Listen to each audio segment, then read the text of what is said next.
Hello and welcome back to my channel. My name is Chris, and on today's video we're talking about a fragrance from the house of Van Cleef Arpels.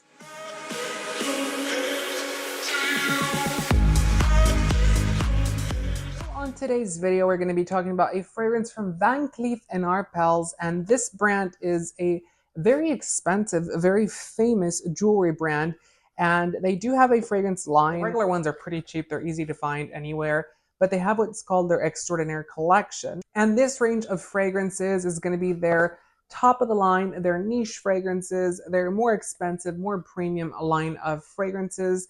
And the one that we have here today is this one right here, which is Gardenia Gardenia Petale. And this is what the box looks like. So all of them are going to have the same exact box.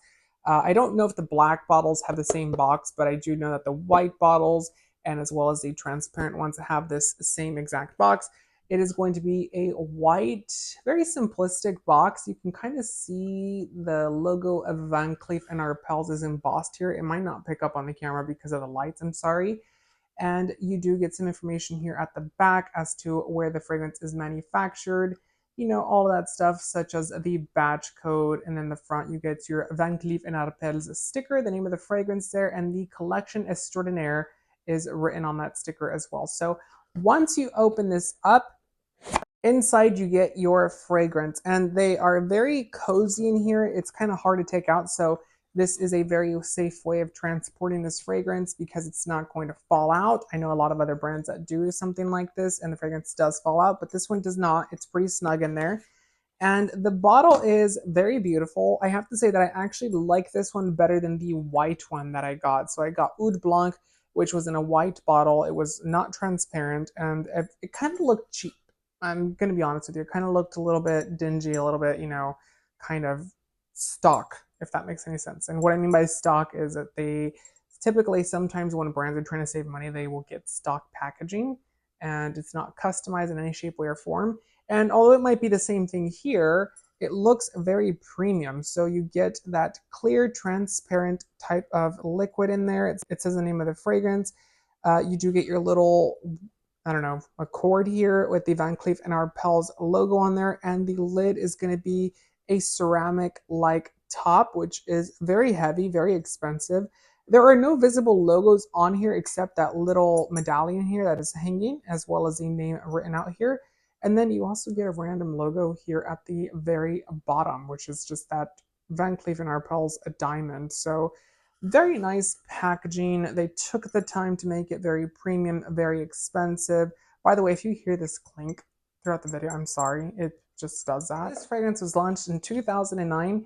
And the perfumer for this is Natalia, I cannot pronounce it, it's down here. So, but the top notes for this are going to be citric notes, green notes, we're going to get in the heart, lily of the valley, and jasmine. And as a base note, we're going to get musk. So it's going to be a kind of a simplistic fragrance. It's going to be very beautiful, very floral, but kind of light floral, you know, very airy type of quality to the actual fragrance itself.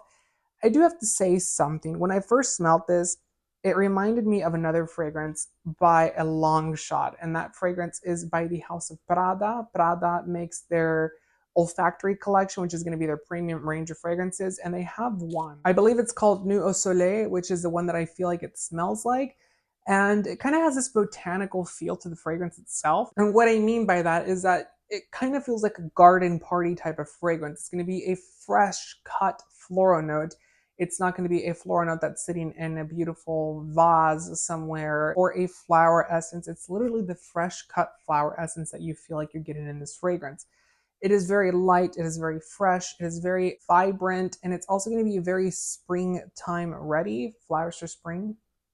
Groundbreaking. Well, they're showing a lot of florals right now, so I was thinking I could Florals for spring. Groundbreaking. So I would say that this fragrance does definitely come off as a very, very spring, summer type of scent. The Gardenia definitely gives you vacation vibes, so it's kind of like a resort type of fragrance. And the scent itself is just very easy to wear, very minimal, but it's at the same time not the most revolutionary scent, I will say that. It's not something that I definitely think is super unique, super different, super groundbreaking.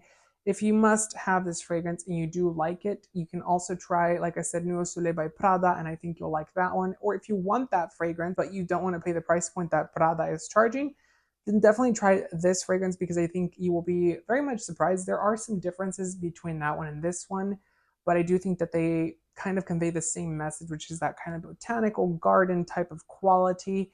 It's very light, it's very airy, it's just very universally appealing, but at the same time, it's going to be very youthful, very casual as well. So, I mean, it's a nice scent, but it's not for me. I do love gardenia as an actual note and fragrance. It's not listed here, unfortunately. Maybe it is listed, but according to my resources, I wasn't able to see that there's actually gardenia in here. But if there is gardenia, then good. I mean, I'm glad for it. But you do get that lily of the valley in here, and lily of the valley is a kind of a powdery floral note. It can go very well, it can go very bad. In here it's just very green, very flowery, very powdery. You get that beautiful jasmine, which jasmine to everything just adds some sophistication and some warmth. It's a very expensive ingredient, but it's also very common in perfumery. The green notes, it's not listing exactly what we're getting for green notes in here. It does smell like stems or rose stems or flower stems, if you will. And then you also get citric elements. I can see that. There's a sparkly vibrancy, fizziness at the top when the fragrance first starts off.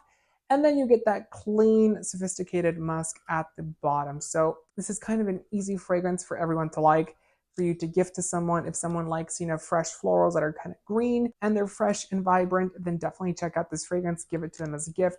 You can find Van Cleef & Arpels fragrances at discounters quite frequently. So if you're looking for a fragrance to gift to someone, but you're like, I don't know what to give, I don't want to spend $200-300, then definitely check this one out. I think I got it for like $80 on, what did I buy it?